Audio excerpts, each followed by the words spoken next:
안녕하세요. 한 주 동안 평안하셨습니까? 성경의 요인들 5번째 시간입니다. 오늘은 여성의 눈으로 신약 성경 읽기 2번째 시간인데요. 믿음의 여인들, 바울 서신과 여성들에 관해서 여러분들과 함께 나눠볼까 합니다.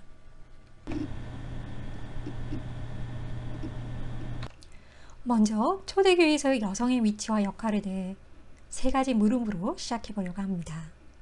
첫째, 예수님과 여성의 관계의 이해는 초대교회 공동체 내에서의 여성의 위치와 역할에 어떠한 영향을 미쳤을까요? 둘째, 여성은 이들 교회에서 어떤 식으로 봉사를 하였을까요? 셋째, 공적인 역할들이 좀 더 조직화되었을 때 어떠한 임무가 여성들에게 개방되었을까 하는 것들을 생각해 볼까 합니다. 신약은 복음이 근본적으로 여성의 위치를 변화시켰다는 것을 말하고 있는데요. 이는 1세기 사회에서 유례가 없었던 것입니다. 복음이 어디에서 전하여지든 여성은 첫 번째로 중요한, 그것도 가장 신실한 개종자가 되었음을 우리는 기록을 통해서 볼 수 있고요. 복음은 그 당시 문화적인 제한을 넘어서서 여성으로 하여금 그리스도의 복음 사역에 참여하게 하였습니다. 여성들은 예수의 사역 당시 고난당하는 예수님을 섬기고 따르는 참된 제자로 활동했음은 물론 예수님의 사후에도 성령을 받고 그리스도의 부활을 증언하는 자들로 활동했습니다. 신약은 처음 교회가 존재할 때부터 여성을 교회의 완전한 참여자임을 말해주고 있고 회중의 활동에 모두 참여했을 뿐만 아니라 똑같이 성령을 부여받았음을 성경은 기록하고 있습니다. 사도행전은 초대교회의 역사서로서 교회의 공동체에 관한 많은 것들을 기록하고 있는데요. 사도행전 1장은 예수의 승천을 지켜본 사도들이 올리브 산으로부터 예루살렘에서 돌아와 그들이 묵고 있던 다락방에 올라갔다고 기록하고 있습니다. 이때 여인들과 예수의 어머니 마리아가 그곳에서 예수의 11제자와 예수님의 동생들과 함께 마음을 모아 기도하고 있었다는 사실을 언급하고 있습니다.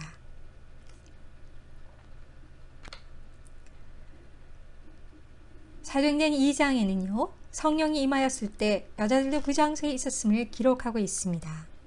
또한 베드로의 설교는 남자든 여자든 모두가 다 오순절 성령을 경험하였다는 것을 결정적인 증거로 제공해주고 있는 것을 볼 수 있습니다. 여성이 오순절 사건에 참여했다는 것은 상당한 의미를 내포하고 있다고 볼 수 있는데요. 여성은 부활에 대한 믿을 만한 증인으로서 그리스도의 위임을 받았을 뿐만 아니라 오순절 당시 그들은 공동체의 책임을 수행할 수 있는 성령의 능력을 받았던 것입니다.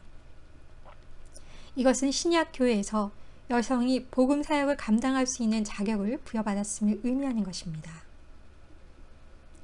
오순절에 성령을 받은 여인들은 분명히 갈릴리로부터 예수를 따르며 섬기다가 예수의 부활을 목격하고 그 사실을 제자들에게 증언했던 갈릴리의 여인들입니다. 구약에서 예언자들은 하나님이 마지막 날에 심판과 구원의 일을 수행하기 위해 내가 내 영을 만민에게 부어주리니 너희 자녀들이 장래일을 말할 것이며 너희 늙은이는 꿈을 꾸며 너희 젊은이는 이상을 볼 것이며 그때 내가 또 내 영을 남종과 여종에게 부어줄 것이라는 사실을 예언했습니다. 그리고 베드로는 오순절 설교에서 종말의 그 일이 지금 영과 함께 그대로 실현되고 성취되었음을 말했습니다.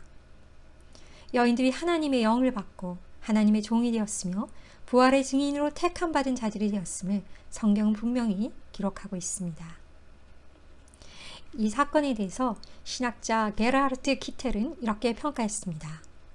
사도행전 2장 1절에서 21절에 의하면 성령을 받은 남녀들은 모두 방언과 예언을 한 것으로 나타난다.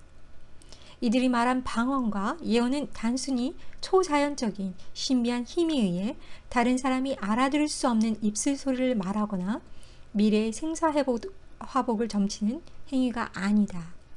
방언은 예수 그리스도를 죽은 자 가운데서 살린 하나님의 큰 일을 각국 나라 사람들로 하여금 알아듣게 하며 또한 예언은 그리스도의 구원사가 중심을 차지하는 하나님의 뜻을 대언해주는 것이다 라고 말했습니다. 또한 사도행전 4장은요. 오순절 사건 이후 남자와 여자 모두 기도 모임에 함께 참여하였으며 성령의 충만함을 경험하였고 대담하게 하나님의 말씀을 선포하였던 것을 기록하고 있습니다. 또한 사도행전 8장과 9장에서는 예루살렘 교회의 여성은 남성과 더불어 박해를 당하였다고 기록되어 있습니다. 이에 대해서 신학자 벤 위더링턴 3세는요. 누가의 독자들에게 있어 이것은 사울이 남자들과 마찬가지로 여성을 옥에 가두지 않고서는 그 운동이 멈출 수 없다고 생각할 정도로 여성은 충분히 중요한 존재라는 것을 암시함에 틀림없다라고 평가했습니다. 사도행전 16장에는요. 빌립보 교회 설립에 관한 기록이 나와 있는데요. 바울이 그곳에 기도체에 모인 일부 유대인들, 이들은 유일하게 여성으로 이루어진 무리였습니다. 바울은 이들에게 이야기를 함으로써 그의 사역을 시작하였다고 기록하고 있습니다.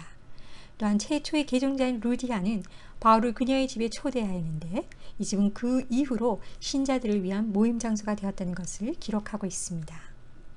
이에 대해서 벤 위더링턴 3세는 이것은 새로운 신앙과 옛 유대 질서 사이에 강한 대조를 보여준다고 할 수 있다. 합법적인 회당은 남자의 참석만을 요구하였던 반면 기독교 제자들의 새로운 모임은 여성 개종자로부터 시작될 수 있었으며 그녀의 가정은 그들의 모임을 보호해 줄 수 있었다라고 평가했습니다.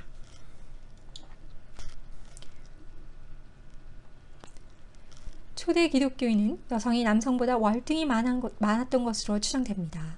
기독교 내에서의 여성과 그 여성의 자녀들은 비교적 안정적인 삶을 살아갈 수 있었습니다. 이는 모든 인간에게 가장 기본적인 생명과 안전에 대한 욕망이 큰 영향을 미쳤음을 알 수 있습니다.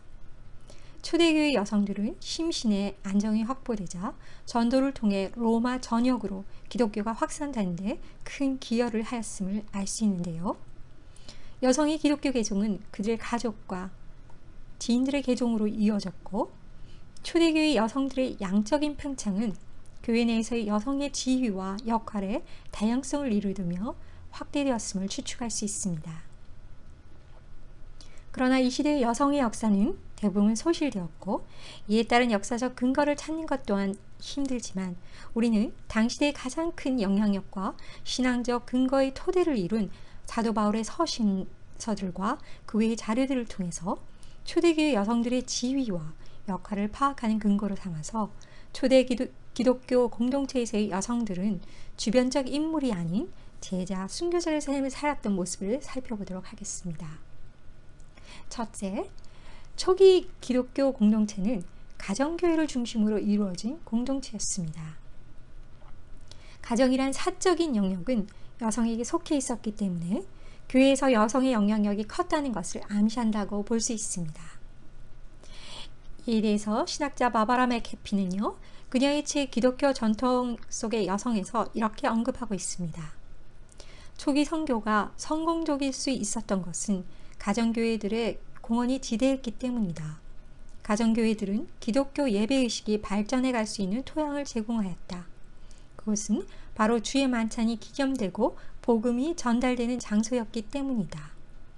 실제로 사도행전 16장은 루디아가 자신의 집을 제공함으로 빌립보 교회의 탄생을 기록하고 있고 또한 14절에 보면 감옥에서 나온 실라와 바울이 루디아의 집으로 와서 교우들을 만나 격려하고 그것을 떠났다고 기록하고 있다. 골로새서 4장에 나온 눈바의 집과 사도행전 12장의 마가 요한의 어머니인 마리아의 집도 첫 번째 가정교회의 것으로 보인다. 그리고 고린도전서 16장과 로마서 16장에서도 브리스길라와 아굴라의 집에 모이는 교회라는 기록이 나오는데 그들은 어디로 옮겨가든지 간에 그들의 집에서 교회를 설립했고 후원했다는 것을 증거하는 것이라고 할 수 있다 라고 이야기했습니다. 이처럼 초대교회에서는 그들의 집에서의 교회, 즉 모든 것을 내어놓고 후원했던 그들의 가정교회는 어느 도시나 혹은 어느 구역에서건 교회의 시초가 되었다고 할 수 있습니다. 뿐만 아니라 여성들이 세운 가정교회의 모델의 영역은 그리스도 로마 세계에서의 철저한 가부장주의가 아니라 여성과 종들에게 평등적인 초기 그리스도교 운동을 제시했다는 점을 주목할 수 있는데요. 이러한 사실은 여성들에게 있어 예수 그리스도의 선교 활동에 더욱 능동적으로 참여할 수 있는 가능성을 열어주었다고 할 수 있습니다. 이러한 사실들을 유추어 볼 때 초대교회 공동체에서 자신들의 가정을 제공했던 여성과 남성들은 다음에 몇 가지 중요한 영향력을 가지고 있었다는 것을 알 수 있습니다. 첫째로 그들은 집을 소유했다고 할 수 있습니다. 이것은 아마도 공적인 집회의 충분한 크기였으며 이들의 대접과 후견인으로서의 봉사는 초대교회의 주교 혹은 장로들을 연상케 할 만큼 깊은 연관을 맺는 듯합니다. 그리고 이러한 역할이 초대 기독교 리더십 역할의 중요한 모델로 적용하였다는 것을 시사해 주는 것을 보여주는 것은요. 디모데전서 3장 2절에서 5절로 볼 수 있습니다. 그러므로 감독은 책망할 것이 없고 하나님의 남편이 되며 절제하며 신중하며 단정하며 나그네를 대접하며 가르치기를 잘하며 술을 즐기지 아니하며 구타하지 아니하며 오직 관용하며 다투지 아니하며 돈을 사랑하지 아니하며 자기 집을 잘 다스려 자녀들로 모든 공손함으로 복종하게 하는 자라야 할지며 사람이 자기 집을 다스릴 줄 알지 못하면 어찌 하나님의 교회를 돌보리요.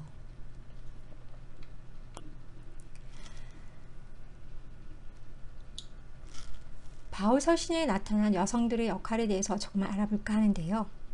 첫 번째, 초대교회 여성 예언자들에 대해 역할에 대해서 알아볼까요? 여성들은 교육 활동이나 성례적인 역할에서는 배제되었지만 모든 부분에서 그들의 활동이 제약을 받았던 것은 아니었습니다. 초대교회에서의 여성은 기도와 관련된 부분에서 큰 역할을 수행하였다고 할 수 있는데요.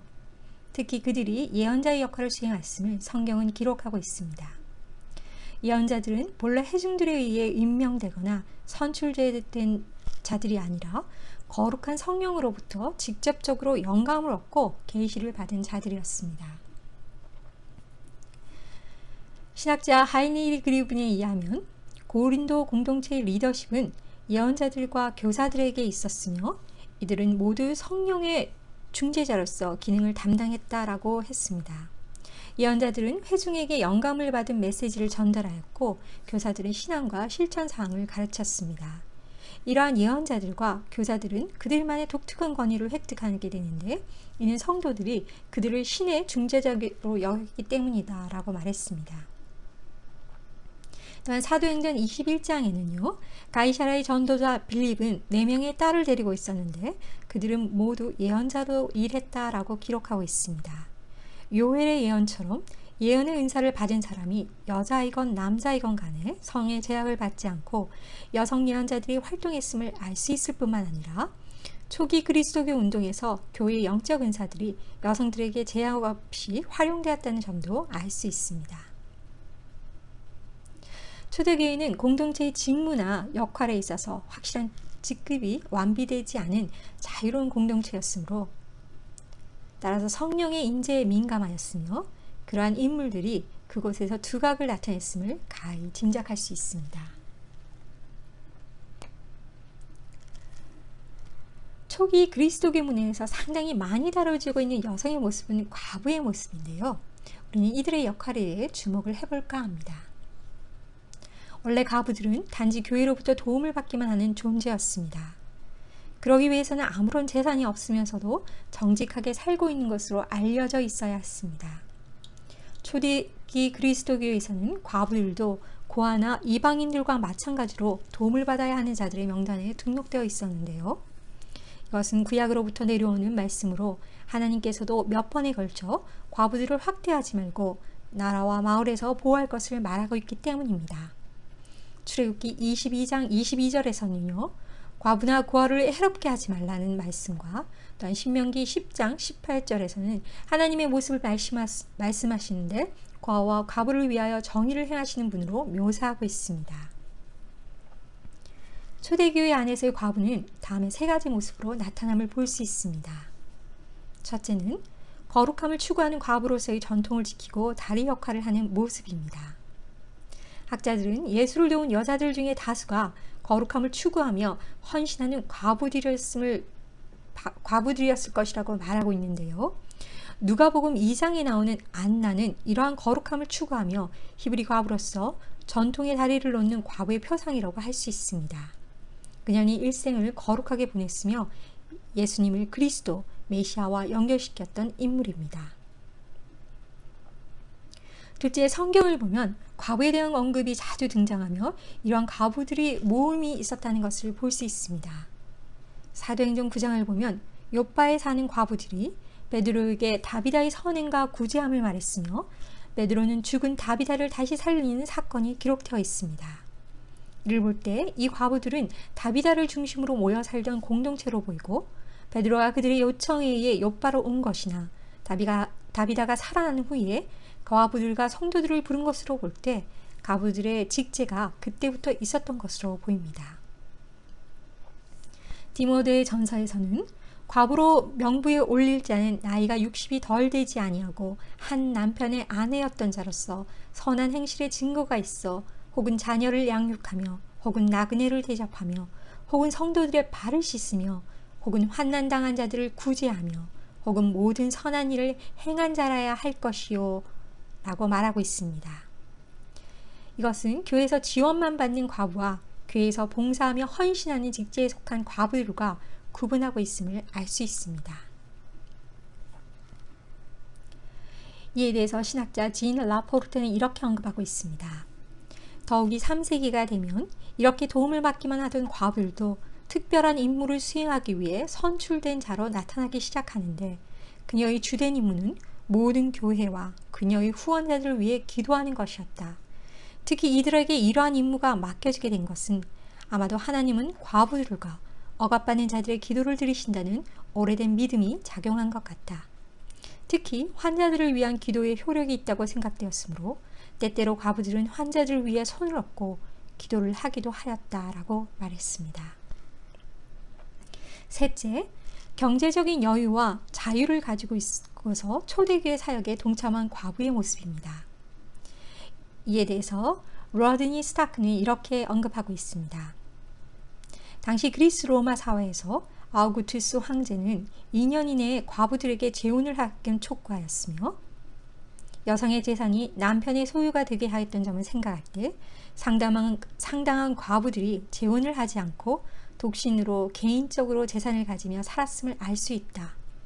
이는 그녀들이 앞에서 언급한 후견위로서의 역할을 하였든 예수 그리스도를 섬긴 여성들과 같이 자신의 재산으로 타인을 섬겼든 과부로서 존경받을 수 있는 기회가 주어졌으며 받고 있음을 알 수 있다. 이는 초대교회에서 과부가 존경받을 수 있는 또 하나의 요소가 되었다라고 말했습니다.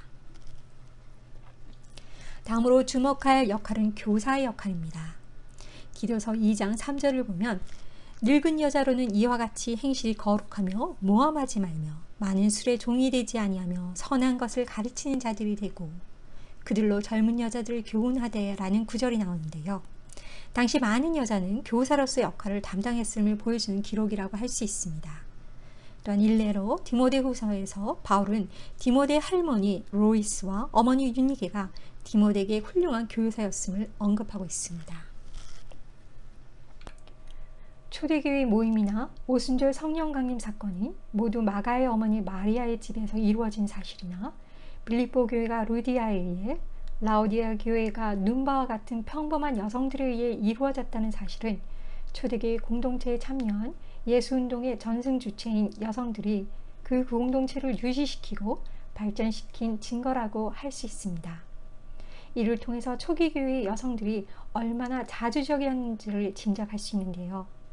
구체적인 여성들의 활약상은 바울 서신 곳곳에서 등장하고 있습니다. 바울 서신에는 모두 14명의 여성들이 등장하고 있는 것을 볼 수 있는데요. 바울에 속한 회중들 가운데서 공적으로 여성들이 수행한 적극적인 역할은 로마서 16장 1절에서 16절의 문안 인사에 나타난 모든 회중과의 관계에서 추론할 수 있다고 생각합니다.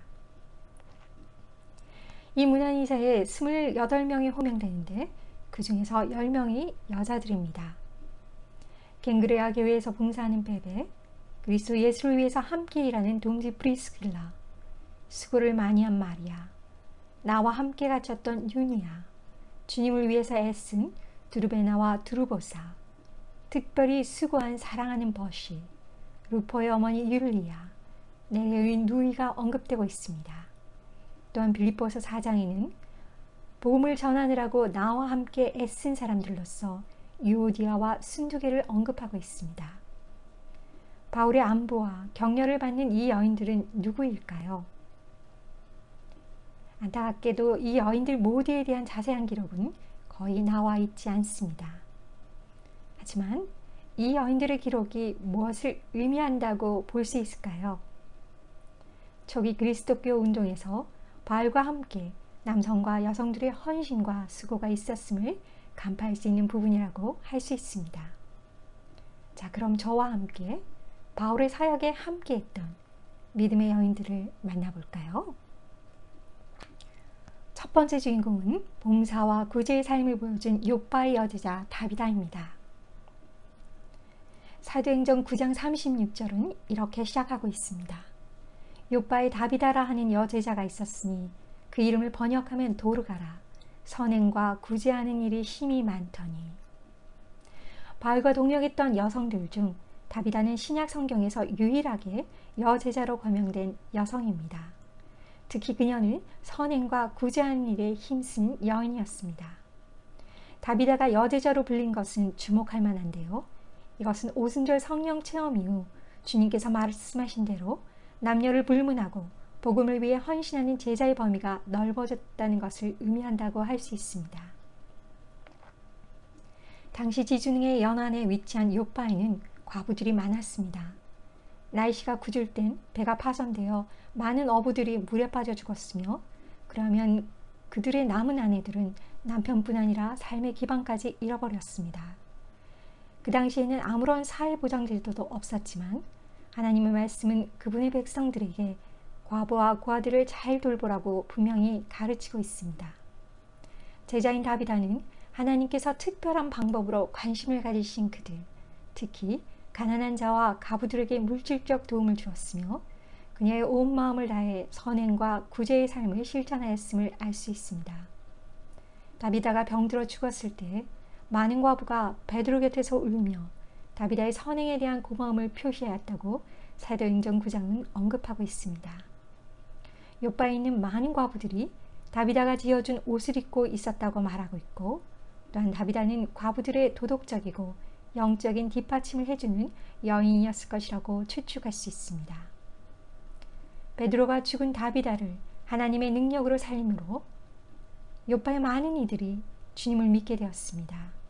이로써 다비다의 삶과 죽음과 부활은 복음 전파에 많은 유익이 되었다는 것을 알 수 있는 본문입니다.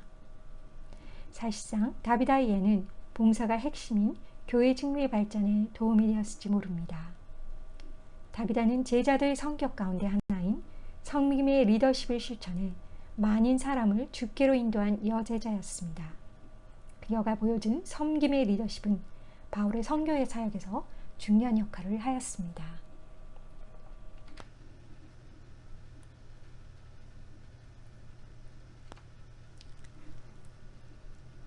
두 번째 주인공들은 초대교회 공동체의 여성 후원자들입니다.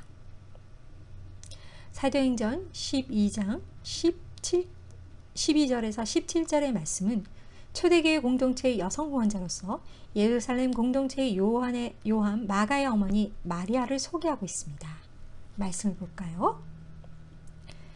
깨닫고 마가라 하는 요한의 어머니 마리아의 집에 가니 여러 사람이 거기에 모여 기도하고 있더라.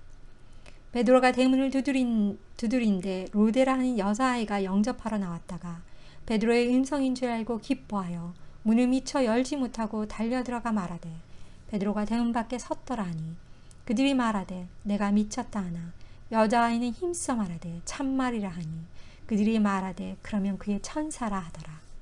베드로가 문 두드리기를 그치지 아니하니 그들이 문을 열어 베드로를 보고 놀라는지라. 베드로가 그들에게 손짓하여 조용하게 하고 주께서 자기를 이끌어 옥에서 나오게 하던 일을 말하고 또 야고보와 형제들에게 이 말을 전하라 하고 떠나 다른 곳으로 가니라. 베드로가 감옥에서 벗어난 직후 곧바로 마리아의 집으로 간 것으로 볼 때 교회는 정기적으로 마리아의 집에서 모였던 것으로 보입니다. 그리고 그녀의 집에 종이 있는 것으로 보아 그녀는 재력이 있는 여성으로 초대교회를 물질로 후원한 영향력 있는 후원자임을 짐작케 하는 본문 말씀임을 알 수 있습니다.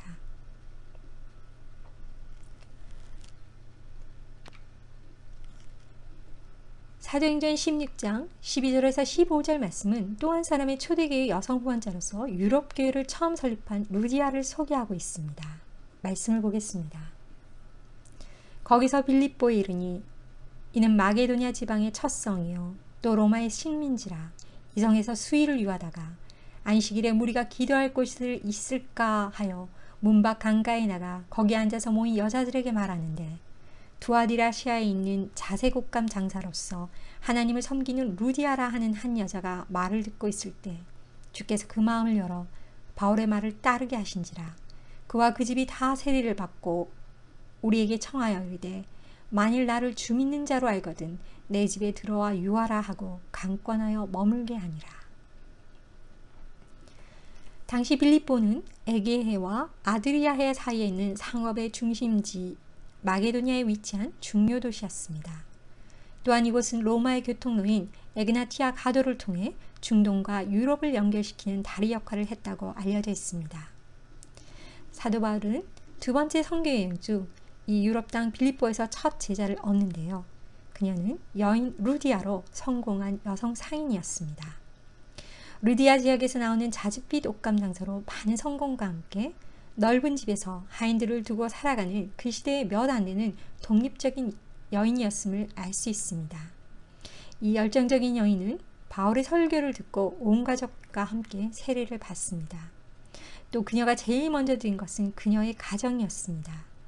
그녀는 바울과 그의 동료들에게 자기 집에 머물라고 강권했고, 그들이 그 권유를 받아들였다는 것은 그녀의 믿음을 진지하게 생각했다는 것을 증명한다고 할 수 있습니다. 이 사건을 통해 알 수 있듯이 하나님은 바울을 통해 루디아를 회심시킨 후 유럽 최초의 교회를 세우셨습니다. 그녀는 신자들의 공동체를 위하여 기꺼이 모임 장소를 제공해 줌으로써 최초로 유럽의 교회를 설립한 여성이 되었습니다. 그녀가 빌립보 교회 설립에 두드러진 역할을 하였으며 큰 영향력을 미쳤음을 짐작할 수 있는 기록이라고 할 수 있습니다. 이렇게 두 여인, 요한 마가의 어머니 마리아와 루디아의 이야기는 여성들이 기독교 공동체의 내적 성장과 외적 성장에 도움을 주었다는 것을 가르쳐주는 이야기입니다. 세 번째 주인공들은 빌립보 교회의 유오디아와 순두개입니다. 말씀을 볼까요? 내가 유오디아를 권하고 순두개를 권하느니 주 안에서 같은 마음을 품으라. 또 참으로 나와 멍에를 같이 한 내게 구하노니 복음에 나와 함께 힘쓰던 저 여인들을 돕고 또한 글레멘드와 그의 나의 동력자들을 도우라. 그 이름들이 생명책에 있느니라. 빌립보서 4장 3절에 보면 바울이 복음에 나와 함께 힘쓰던 저 여인들이라고 말하고 있습니다. 그 의미를 생각해 보려고 합니다.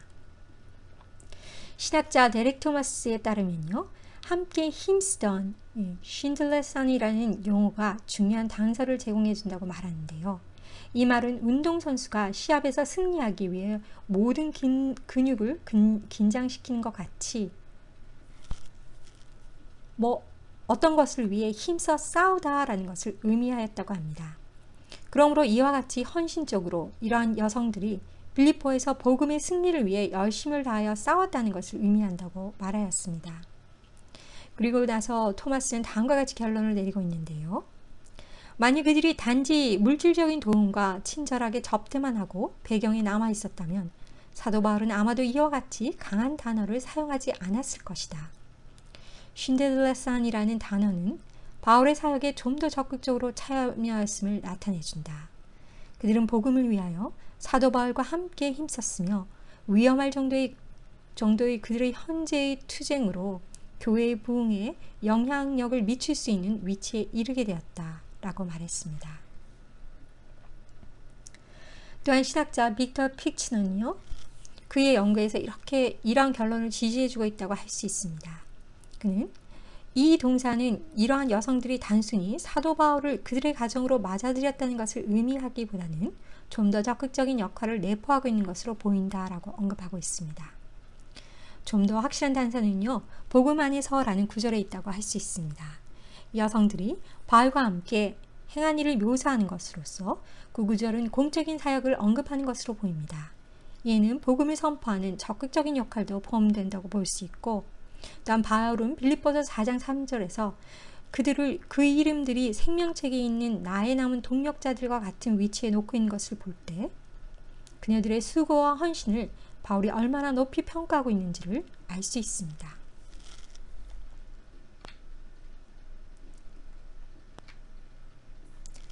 네 번째 주인공은 갱그리아 교회의 자매 베베입니다.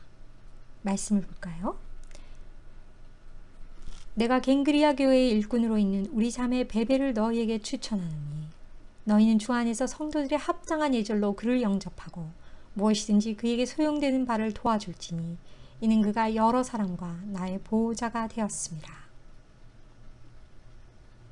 바울은 우선 고린도 선교 시기에 베베라는 여인을 통해 선교의 사역에 있어서 커다란 도움을 받은 것으로 보여집니다. 본래 베베라는 여인은 이방 그리스도인일 거라고 알려지고 있는데요. 그 이유는 베베라는 이름이 헬라 신화에 연유된 이름으로 아마도 그녀가 노예 신분에서 자유를 얻은 자유인이었을 것으로 추정되기 때문입니다.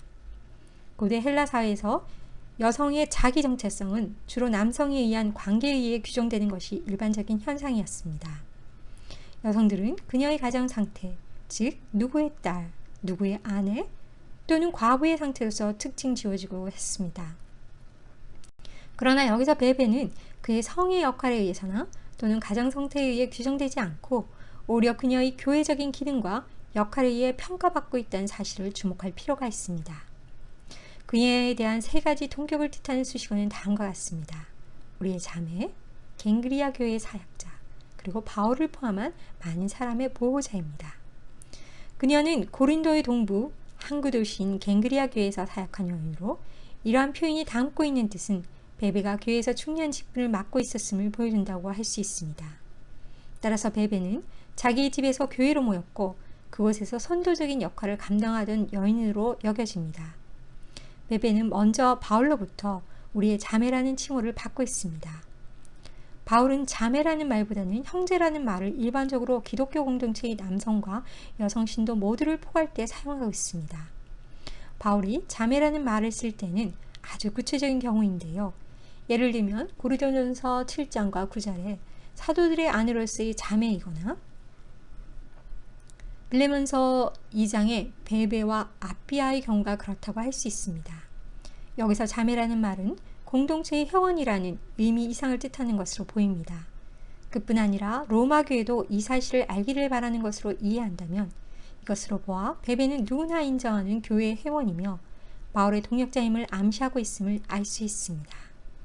또한 바울은 우리라는 말로써 베베를 추첨함으로써 자연스럽게 로마 교회와 고린도 교회를 연결해주고 있음을 알 수 있습니다. 베베 언급은 세 가지 면에서 주목할 만하다고 할 수 있습니다. 첫째, 바울은 베베의 사역을 특정한 회중에 속해 있는 것으로 언급하고 있습니다. 즉, 갱그리아 교회의 일꾼으로 있다고 말하고 있습니다.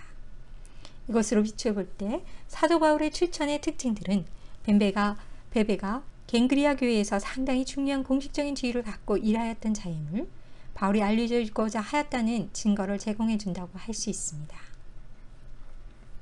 둘째, 사도 바울은 자신의 편지를 전달할 대변인으로 가장 적절한 일꾼 베베를 추천했습니다.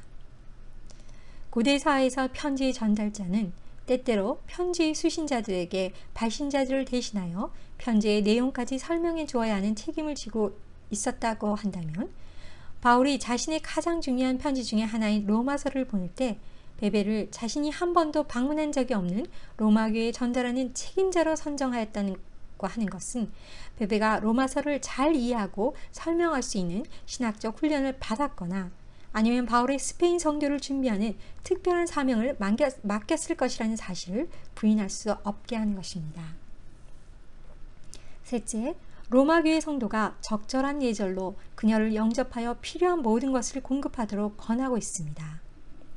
이것은 바울이 베베의 사역을 높이 평가했음을 알 수 있게 하는 부분인데요. 또한 사도 바울은 그녀의 일을 사도 자신을 포함하여 많은 사람들의 보호자로 언급하고 있습니다. 이와 같이 바울의 찬사는 베베가 갱그리아 교회 신자들에게 막강한 영향력을 미친 자였음을 암시한다고 할 수 있습니다.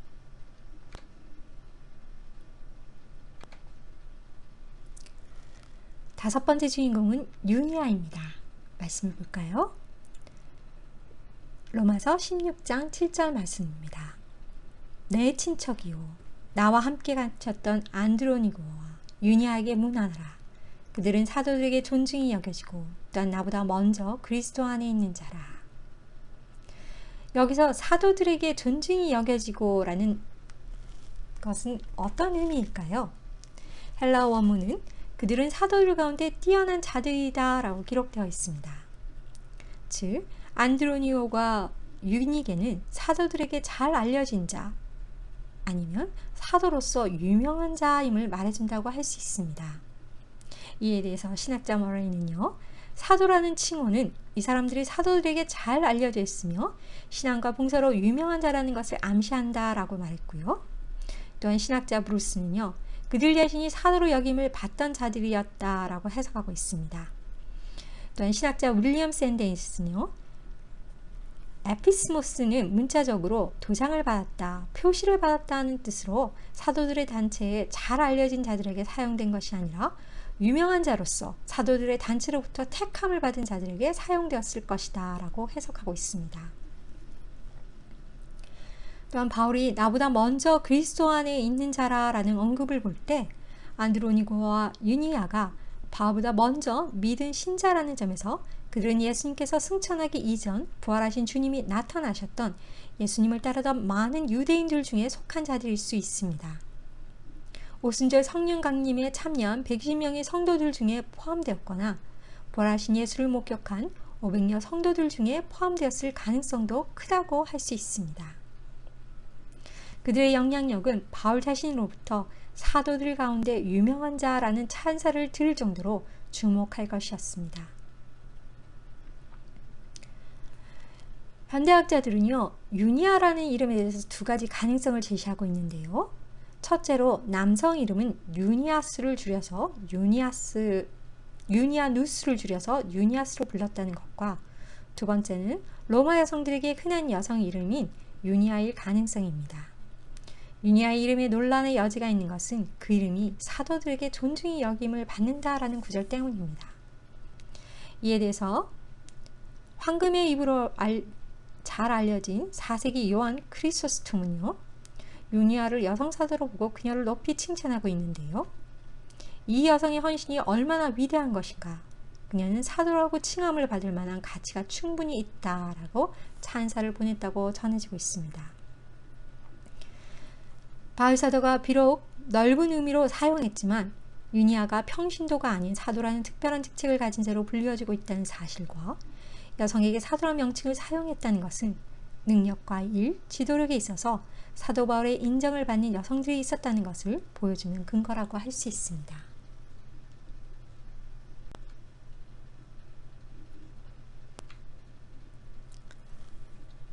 여섯 번째 주인공들은 아름다운 동역자 부부 브리스글라와 아굴라입니다. 말씀을 보겠습니다. 사도행전 18장 2절에서 3절입니다. 아굴라라 하는 본도에서 난 유대인 한 사람을 만나니 글라우디오가 모든 유대인을 명하여 로마에서 떠나라 한 고로 그가 그 안에 브리스길라와 함께 이달리아로부터 새로운지라. 바울이 그들에게 가매 생업이 같으므로 함께 살며 일을 하니 그 생업은 천막을 만드는 것이더라. 사도행전 18장 1절은요, 바울이 아덴을 떠나 고린도에 이르렀다고 간단히 기록하고 있습니다. 고린도는 복음을 전세적으로 전파하기 위해서는 반드시 복음이 전해져야 할 전략적 요충지였습니다. 당시 고린도는 지형적 위치로 인해 무역과 상업이 발달한 도시였으며 여러 민족이 세운 갖가지 신전들로 가득 찬 곳이었습니다. 특히 아프로디테 신전은 고린도를 대표하는 최고의 신전으로 신전에서 제의를 행할 때 고린도 사람들이 음란을 많이 행하였다고 전해지고 있습니다. 음란하고 방탕한 생활을 가리켜 고린디아주의, 즉 고린도인처럼 되다라는 말이 생길 정도였다고 하는데요. 이러한 곳에서의 바울이 얼마나 힘든 사역을 하였을지 가히 짐작할 수 있는 부분이라고 생각합니다. 아굴라는 원래 소아시아 본도 출신 유대인으로 로마에서 프리스길라를 만나 부부가 된 듯합니다. 그들은 로마에서 생계의 터를 닦고 생활했는데요. 그러나 로마에서 발생한 유대인들의 소요로 클라우디아 황제가 로마에서 유대인 추방 명령을 내리게 되고 이 부부 역시 로마를 떠나 고린도로 오게 되었습니다. 이들은 바울을 만나기 전부터 이미 그리스도인들로 보여집니다. 바울은 이 부부와 같은 생업, 천막을 만드는 일을 하며 부부의 집에 머물며 고린도에서 1년 반이라는 긴 시간 동안 복음을 전하였습니다. 브리스길라와 아굴라 부부는 같은 직업을 가진 바울과 만나 협력 선교를 하게 된 것인데요. 그들의 독특한 직업이 여러 지역을 돌며 복음을 전할 수 있던 부분에 많은 기여를 하였습니다. 이에 대해서 신학자 톰 나이트는요, 이렇게 언급하고 있습니다. 바울이 천막 만드는 일을 하면서 선교를 했다는 것은 자신의 편지에 분명히 밝히고 있으며 그것은 고린도 교회의 적대자들에게 공격 요인이 되었다. 부유하든 가난하든 아들에게 직업 훈련을 시키는 유대인의 관습이 있음을 볼 때 바울은 어려서부터 이 직업을 배웠을 것으로 추정할 수 있다라고 말했고요. 또한 그는 바울이 다른 도시에서와는 달리 고린도에서 오래 머무른 이유는 같은 사업을 하는 유대인 부부를 만났기 때문이다. 브리스길라와 아굴라 부부는 고린도에서 사업을 했고 바울은 동업자나 고용인으로 거기에 합류된 것으로 보인다. 외로운 여행자가 훌륭한 기독교 가정에서 환영을 받는 것은 하나님의 선물이다 라고 말했습니다. 또한 신학자 아지스 페르난도는요, 바울은 자신의 필요를 충족시키기 위해서 천막 만드는 일로 노동을 했으며 두 가지 이유로 이 일을 했음을 알 수 있는데, 하나는 부족한 자금과 그리스도의 종으로서의 자신의 신임을 유지하기 위한 바람에서고, 또 이를 행함으로 바울 이외에도 성경 속의 니에미야와 다니엘과 같은 전통이 있음을 기억해야 한다라고 말했습니다. 신학자 존 스터트는요, 아내인 브리스길라의 이름이 남편 아굴라보다 먼저 언급되었는데 그 이유가 영적이었던 것이건 아니면 사회적이었던 것이건 혹은 기질적이었던 것이든 간에 바울은 그녀의 지도력을 인정해주고 비판하지 않은 것으로 보아 그녀가 더욱 뛰어난 활동을 전개했다고 추측할 수 있다라고 언급했습니다.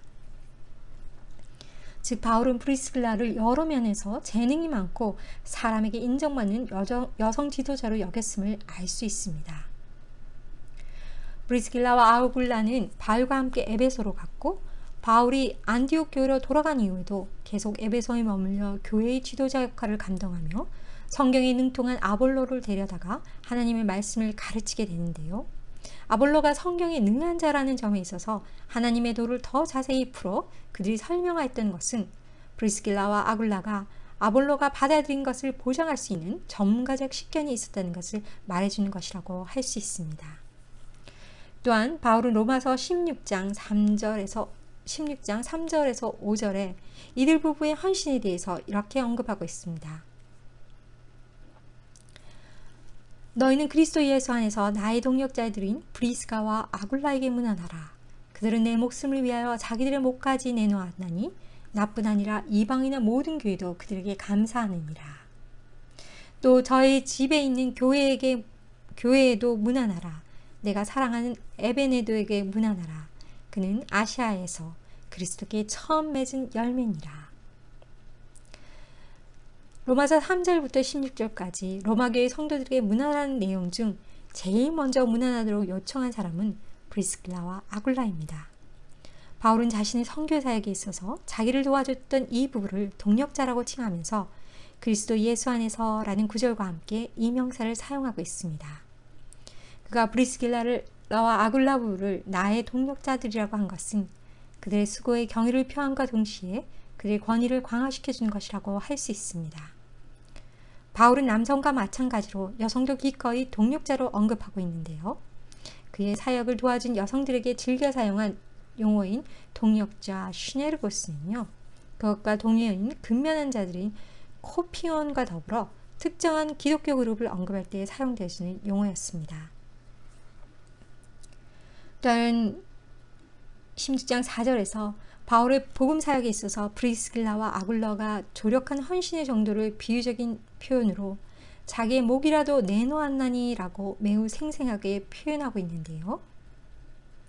헬라의 문자적 의미로는 도끼 아래 자신들의 목을 내어놓다 라는 의미로 사형 집행자의 칼날 밑에 목을 내어놓는 것을 의미하는 것입니다. 이것은 이 부부가 구체적으로 바울을 큰 위험에서 건져준 사실이 있음을 보여주는데요. 바울이 전도 여행을 하다 여러 차례 공경에 처했을 때 구체적인 단정은 할 수 없지만 아마도 데메드리오와 은장색들의 폭력 시위가 있었던 에베소의 위기였음일 가능성이 높습니다. 또한 4절에 나뿐 아니라 이방인의 모든 교회도 그들에게 감사하느니라 라는 본문은요. 브리스가와 아굴라 부부의 선교 조력 활동이 매우 컸음을 암시한다고 할 수 있습니다. 바울은 물론 이방인의 모든 교회들도 계속 감사한 마음을 가지고 있었다는 사실은 이방인의 사도인 바울의 목숨을 여러 번 구한 이유인지 아니면 아볼로에게 친절을 하게 대하며 하나님의 도를 더 자세히 가르친 것 같은 이방인 교회에서의 수년 동안 의미 있는 사역, 물질적 봉사와 더불어 말씀을 가르치는 일 때문인지 구체적으로 알 수는 없지만 감사하느니라의 표현은 브리스길라와 아굴라의 목숨을 건 헌신의 소문이 다른 지역에까지 퍼져가서 신앙의 모범을 보여준 그들을 칭찬하게 된 것이라고 보입니다. 또 저희 교회에도 문안하라에서 저희 교회는 그들의 집에 있는 교회란 의미입니다. 정확한 정황은 알 수 없지만 이 부부의 집에 있는 교회를 대상으로 문안하고 있는 것으로 볼 때 로마에서도 그들의 집이 교회로 사용되었음을 추측할 수 있습니다. 바울의 교회들은 성전이나 회당 대신 집에서 가정을 중심으로 모였던 것으로 보이는데요. 이것이 소위 가정교회였습니다. 이렇게 말씀을 통해 알 수 있듯이 고린도에서 바울을 만난 브리스길라와 아굴라 부부는 그와 함께 선교 사역을 수행하였는데 누구보다 열심히 바울의 사역을 도왔으며 그들의 맡겨진 사역에도 힘을 다하였음을 알 수 있습니다. 바울은 이 부부의 가정교회를 선교기지로 삼아 선교 범위를 확장시켰으며 바울은 브리스길라 아굴라 부부를 협력자이며 동역자로 인정하고 그들의 독립적인 사역을 존중했으며 마지막까지 사랑으로 동역하며 서로 교류하며 신뢰와 존중의 관계를 유지하였음을 기록하고 있습니다.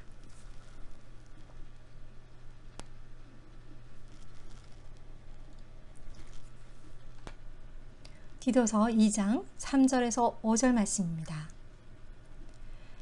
늙은 여자로는 이와 같이 행실이 거룩하며 모함하지 말며 많은 술에 종이 되지 아니하며 선한 것을 가르치는 자들이 되고 그들로 젊은 여자들을 교훈하되 그 남편과 자녀를 사랑하며 신중하며 순전하며 집안일을 하며 선하며 자기 남편에게 복종하게 하라. 이는 하나님의 말씀이 비방을 받지 않게 하려 함이라. 이 본문은 나이 든 여성들로 젊은 여성들을 가르쳐야 함을 알려주는 말씀이라고 할 수 있습니다. 여성이 이끄는 여성 사역이 효율적인 이유는 수없이 많다고 할 수 있습니다. 그 밖에도 임신과 출산, 산후 우울증, 월경정 증후군 등의 다양한 여성들만의 측면을 여성 외에 누가 충분히 이해할 수 있을까요? 미혼과 기혼 여성으로 느끼는 갈등과 좌절, 그리고 자녀들의 취약전 시간에 찾아오는 극도의 정신불안은 모든 여성들이 공감하고 있습니다. 이러한 여성 자신의 환경을 보고 웃을 수 있도록 도와줄 수 있는 사람은 좀 더 경륜이 있는 여성이 아닐까 생각합니다. 경원스러운 생활에서 참을성과 사랑을 회복하도록 격려할 수 있는 사람도 좀 더 경험 있는 나이 든 여성이 아닐까요? 이렇게 여성들은 다른 여성들의 경험을 통하여 가사를 꾸려가며 남편을 사랑하고 자녀를 양육할 때 각기 다른 벅찬 요구들 사이에 어떻게 균형을 이룰 것인가에 대한 지혜와 해답을 얻을 수 있다고 생각되어집니다. 현명하고 경륜 있는 여성이 성희롱이나 성폭력에 대한 조언과 대책을 세워줄 수 있을 것이고 위험하거나 학대받는 상황에 있는 젊은 여성 편에서 들어주고 믿고 중재할 수 있을 것입니다. 또한 교회 지체들과 지도자들로부터 도움과 원조를 받을 수 있도록 도와줄 수 있을 것입니다. 이렇게 여성들은 우리를 실망시키지 않고 삶의 모든 상황에서 완벽하게 신실하신 유일한 하나님에 대해 거룩한 중년 여성이 젊은 여성을 가르쳐 줄 수 있으며 하나님을 좀 더 알 수 있도록 성경과 자신의 삶의 경험을 통해 가르쳐 줄 수 있다고 생각합니다. 그럼 젊은 여성에게 본이 될 만한 성숙한 여성에 대해서 알아볼까요? 디도서 2장 3절에서 5절 말씀은요. 하나님이 젊은 여성들을 돕는 일에 부르신 여성을 묘사하고 있다고 할 수 있습니다. 젊은 여성보다 본받기 원하는 여성상이 나타나 있다고 할 수 있는데요.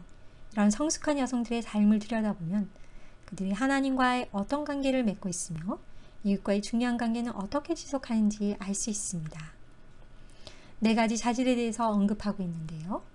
첫 번째 자질은 경건함과 거룩함입니다. 두 번째 자질은 참소하는 자가 되어서는 안 된다는 것입니다. 세 번째 자질은 많은 술의 종이 되어서는 안 된다는 것입니다. 네 번째 자질은 선한 것을 가르쳐야 한다는 것입니다. 경건한 삶의 방식이란 첫 구절은요. 성숙한 여인이 보여주는 하나님과의 긍정적인 관계와 시간 사용 문제를 요약해서 보여준다고 할 수 있는데요. 여성들은 깊은 열정을 가지고 하나님과의 개인적 관계를 맺어가야 함을 말해주고 있습니다. 하나님은 우리의 모든 행동의 일부가 되길 원하시며 삶의 모든 걸음마다 여성들을 통해 자신을 나타내고자 하십니다. 즉, 예수님에 대한 개인적인 헌신이 성숙한 여인의 확실한 자격 조건이라고 할 수 있습니다. 이에 대해서 신학자 슈라크는요, 경건한 삶의 방식이란 우리가 하나님께 속한다는 사실을 진지하게 취해야 한다는 것이다 라고 말했습니다. 두 번째 구절인 비방자가 되지 않게는요, 인간관계는 비방이나 중상모략을 기초로 이루어지면 안 된다는 사실을 말해주고 있는 것입니다. 그러한 관계는 이웃을 사랑하거나 하나님께 의존하고 하나님을 사랑하는 데까지 이르지 못하게 하는데요. 그 관계는 마음을 돌이켜 열정적으로 하나님을 추구하지 못하게 하며 서로 나누게 하는 것이라고 할 수 있습니다. 바울은 디모데전서 5장에서 또 그들은 게으름을 익혀 집집으로 돌아다니고 게으를 뿐 아니라 쓸데없는 말을 하며 일을 만들며 마땅히 아니할 말을 하나니라며 젊은 과부가 빠지기 쉬운 상투적 관계의 위험을 경고하고 있습니다. 따라서 성숙한 여성은 젊은 여성을 효율적으로 도울 때 말과 언행에서도 신중함이 필요하다고 할 수 있습니다. 성숙한 여성이 하나님과 밀접한 관계를 맺고 도덕적 삶에 대한 하나님의 말씀을 잘 알고 있어야 하는 것도 바로 이 때문입니다. 그러므로 젊은 여성이 죄를 선택하지 않고 하나님께로 나아가는 길을 선택하기 위해서는 현명한 사랑과 후원이 필요하다고 할 수 있습니다. 많은 술에 중독되지 않게 라는 세 번째 구절은 거룩한 여성에 대한 또 다른 깨달음을 주는 말이라고 할 수 있습니다. 이 말은 헬라어로는 술주전뱅이라는 뜻으로서 삶에 맞서지 않고 생계의 책임을 지지 못하는 사람을 가리킨다고 할 수 있습니다. 현실 도피는 개성을 개발하기보다는 마음을 둔하게 만드는 것입니다. 이것을 오늘날에 비유한다면 드라마 시청이나 쇼핑, 극도의 분장 같은 도피행위뿐만 아니라 약물에 의존하는 것을 중독행위의 범죄에 넣을 수 있을 것입니다. 하나님과 그 능력에 의지하면서 삶을 직면하는 법을 배우지 못한다면 다른 여성에게 어떤 건설적인 조언도 해줄 수 없다는 것을 깊이 공감하실 것입니다. 여성들이 도피나 중독을 통해 관계를 회피하거나 피상적 관계로 만족하지 않도록 하기 위해 성경은 어떤 건설적인 방법을 제시하고 있을까요? 선한 것을 가르치라는 구절에서 그의 답을 찾을 수 있을 것입니다. 그것은 자신이 하나님을 열정적으로 추구할 뿐만 아니라 하나님이 가르쳐 주신 것을 다음 세대에 전하면서 특히 젊은 여성들과 질 높은 관계를 맺는 데 삶을 투자하라는 명령이라고 할 수 있습니다. 흥미로운 사실은 젊은 여성들이 자신들의 어머니에게는 들으려고도 하지 않으면서 이러한 관계에 있는 성숙한 여성의 말에는 귀를 기울인다는 것과 중년 여성 또한 자신의 딸조차 듣지 않은 이야기를 젊은 여성은 열심히 배우려 한다는 사실입니다. 선이라고 번역된 말은 도덕적으로 선하며 고상하고 매력적이라는 뜻입니다.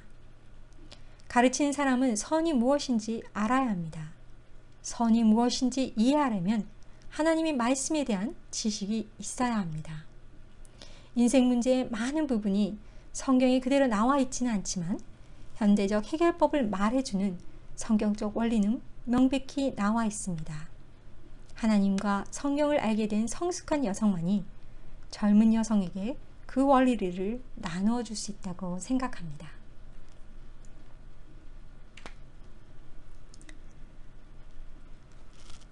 우리가 가르쳐야 할 선한 것들은 무엇인가?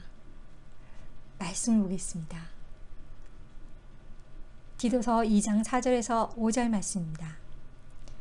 그들로 젊은 여자들을 교훈하되 그 남편과 자녀를 사랑하며 신중하며 순전하며 집안일을 하며 선하며 자기 남편에게 복종하게 하라. 이는 하나님의 말씀이 비방을 받지 않게 하려 함이라. 나이든 여성들이 젊은 여성들에게 가르쳐야 할 중요한 문제들은 바로 디도서 2장 4절에서 5절 말씀이 말씀하고 있다고 할 수 있습니다. 우선 젊은 여성들에게 삶을 인지하고 정직하게, 즉 순전하며 절도 있게 살라고 하는 가르침이 중요합니다.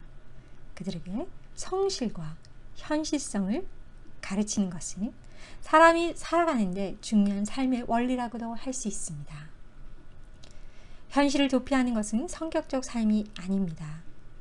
젊은 여성에게 순전하라고 권하면서 우리 자신의 젊은 시절에 순전치 못함을 기억하며 그러한 경험들을 통해 하나님이 우리 삶을 어떻게 이끄셨는지를 가르쳐 주어야 합니다. 성실과 현실성을 촉진시키는 것 외에도 우리는 우선순위를 바로잡는 것을 가르쳐야 합니다. 첫째는 하나님과의 관계요. 둘째는 사랑하는 가족과의 관계요. 이웃과의 관계임을 우리는 분명히 가르쳐야 합니다. 또한 우리는 젊은 여성에게 먼저 남편을 사랑하라고 분명히 가르쳐야 합니다. 여기서 사용된 단어는 헬라어 필레오입니다. 필레오는 우정과 같은 형제애입니다. 서로에게 완벽을 요구하지 말고 관용과 인내 안에서 서로 존중하는 법을 가르쳐야 합니다. 에베소서 5장은 남편이 아내를 사랑으로 희생적으로 이끌도록 가르치며 아내가 남편의 리더십에 자발적으로 순종하도록 가르치고 있습니다. 남편에게 순종하는 아내는 자신의 개성을 떨어뜨리지 않고 도리어 하나님에 대한 헌신과 믿음을 나타내며 남편을 돕는 자입니다. 성경에서 보여주는 지도력과 순종의 그림은 남편의 보호를 또 하나의 축복으로 알고 그 안에서 아내가 자신의 잠재력을 개발해 나가며 남편과 더불어 하나님께서 기뻐하시는 복된 가정을 만드는 것이 아닐까 생각합니다. 우리 중 대다수가 어려움을 통해서 이 사실을 배웠지만 모든 사람이 경험을 통해 모든 것을 익힐 필요는 없겠지요. 나눠주신 기도 제목 중에 올해로 30년을 내 편보다는 남편으로 살아온 남편과 이제사 한 편이 되어가며 라는 진솔한 고백과 올해로 30년 전투적으로 살아오다가 이제는 친구 같은 남편이라고 진솔하게 나누어 주신 분들의 삶은 어느 누구보다도 부부 사이의 많은 어려움과 갈등을 겪고 있는 기혼 여성들에게 가장 좋은 대화 파트너요, 귀한 상담자가 되어주시라고 생각합니다. 남녀의 이해와 차이가 갈등을 일으킬 때 지혜롭고 성숙한 기독교 여성과 터놓고 대화를 나눈다면 서로의 감정을 나누면서 공감과 이해를 통해 해결 방법을 찾는 데 도움이 될 것이라고 생각합니다. 나눠주신 기도 제목 중에 성, 여성, 교회 안의 여성, 교회 밖의 여성, 페미니즘, 젠더 이데올로기, 정말 많은 것을 생각해야 하는 시대에 태어난 것 같습니다. 또한 제 딸이 어떤 세상에서 어떤 정체성을 가지고 살아야 하는지 가르쳐야 하는 입장에서 평소에 궁금해하던 주제라 기대가 됩니다. 성경적인 질서와 여성을 향한 하나님의 뜻과 계획을 이해하게 되는 시간이 되길 소망합니다. 라고 나눠주셨는데요. 그렇습니다. 우리 자녀들은 참으로 어려운 시대를 살고 있습니다.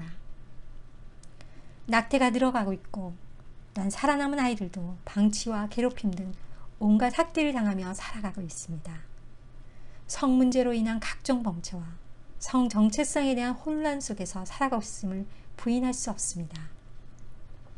또한 오늘날 가정과 가족이 심각한 손상을 입었다는 사실은 의심의 여지가 없습니다. 그러므로 자녀 교육에 있어서 주 안에서 적절한 권위와 책임이 부여된 지혜롭고 현명한 여성이 꾸려가는 가정은 여성에게 진정한 만족을 가져다 줄 것이라고 생각합니다. 결혼, 어머니의 역할, 직업, 그 어느 것도 우리에게 깊은 성취감이나 자존감을 주지 못하는 사실은 기억해야 합니다.